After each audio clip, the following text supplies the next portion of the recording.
usianya 12 tahun. Yang pertama kali buka HP-nya adalah ayahnya, tanpa sepengetahuan anaknya yang 12 tahun ini laki-laki. Ketika dibuka HP-nya, ada video dia sedang diambil, di-tag di kamarnya ayahnya sama ibunya, tentunya di kamar orang tuanya. Jadi direkam, kemudian setelah direkam itu ya, kalau ibunya nggak kuat katanya melihatnya, karena dia melakukan sendiri seperti onani seperti itu ya. Terus kemudian ketika dia rekamannya itu mengindikasikan apa? Itu kan pertanyaan besar ya buat ayah ibunya, karena tidak normal gitu. Maksudnya tidak normal tuh karena dia menggunakan benda gitu, yang didekatkan ke anusnya, menggunakan benda yang didekatkan ke anusnya. Nah berarti kan ini ada something problem gitu ya. Ini kita dewasa ya ngomongnya ya secara ilmiah, dan ini rentan sebenarnya, rentan.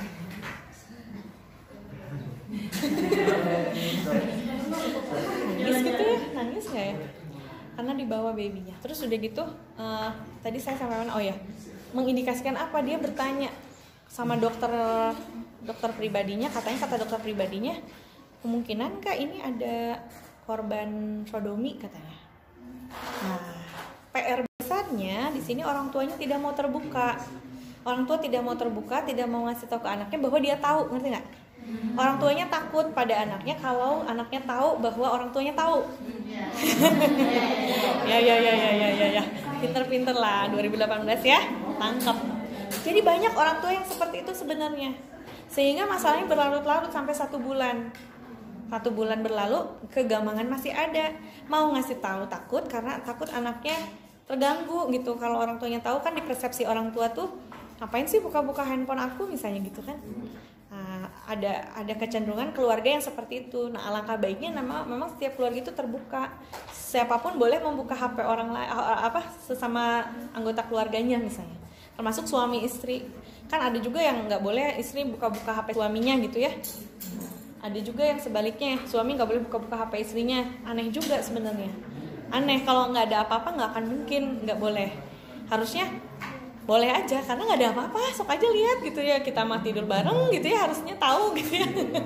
Suami istri gitu kan, kenapa nggak boleh? Mungkin ada etika di situ, tapi ya di sini orang tua anak judulnya.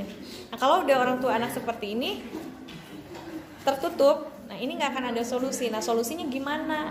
Mau diterapi katanya, boleh diterapi asal anaknya tahu dulu masalahnya dia apa. Jangan sampai diterapi disuruh orang tuanya, anaknya nggak tahu masalahnya apa gitu. Jadi penting terbuka, bilang aja maaf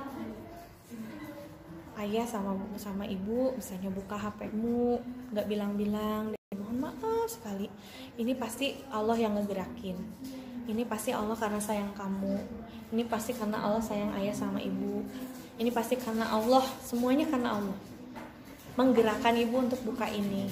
Ya ibu sama ayah ngebuka, nemuin ini. Kan kaget tuh, peluk dia. Kalau dianya udah mulai merasa insecure ya, kata Nanda tadi, insecure gitu ya, mulai berontak atau ekspresinya udah mungkin nangis atau marah malah, atau langsung banting pintu misalnya pergi, bisa jadi.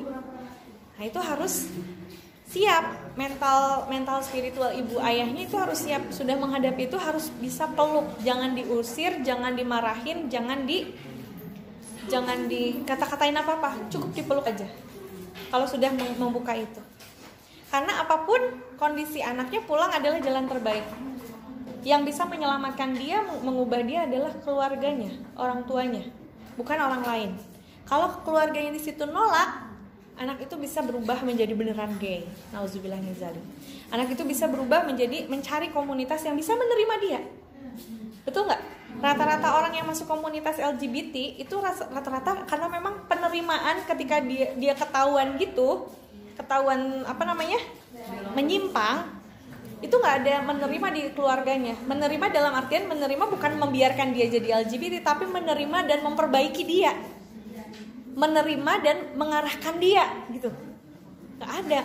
Makanya dia masuk ke kubangan itu, ke jurang itu, menjadi makanya gitu. Emang berat jadi orang tua itu, berat, apalagi sekarang punya anak laki-laki itu malah lebih berat gitu daripada punya anak perempuan. Kalau zaman dulu anak perempuan yang berat karena takut apaan. Sekarang mah ngeri anak laki-laki yang ngeri.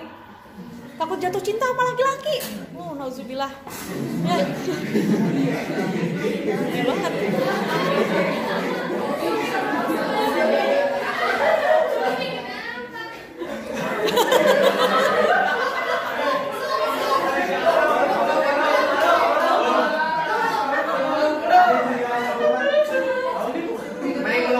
Ya udah, pokoknya intinya gitulah. Intinya ilmu perpustakaan dan ilmu informasi ini adalah ilmu dunia akhirat, ya, ilmu dunia akhirat. Anda nggak akan rugi belajar di sini, ya. Anda nggak akan rugi belajar di sini karena ini ilmu kehidupan, ya. Ingat kan, Iqra ya, bacalah. Membaca itu bukan membaca tekstual aja, tapi membaca ayat-ayat kauniyah, peristiwa-peristiwa, semuanya dibaca, dipahami dan dimaknai seperti tadi. Itu analisis informasi namanya, information analysis. Kepekaan informasi, konten informasi itu diasah di ilmu informasi. Jadi makanya kenapa ada kita harusnya ya nanti kedepannya akan belajar bagaimana memahami teks itu sebagai teks yang jadi kayak semacam apa namanya, mengandung sisi kejahatan gitu. Kalau dapat teks yang kayak gini, mama minta pulsa, berarti informasinya bernilai kejahatan misalnya, atau email ya, kejahatan email. Itu analisis konten informasi. Menarik ya, kayaknya kita bisa tahu orang tuh nulis lagi bohong apa lagi jujur gitu. Seperti itu.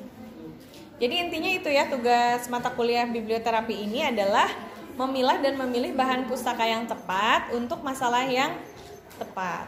Yang seperti tadi benar. Nah, tinggal lihat sasarannya anak-anak, remaja atau dewasa atau lansia. Itu kan dibagi juga ya. Nah, kalau sama anak-anak ya kita cari bukunya yang untuk anak-anak. Apalagi? Ada kesulitan lagi?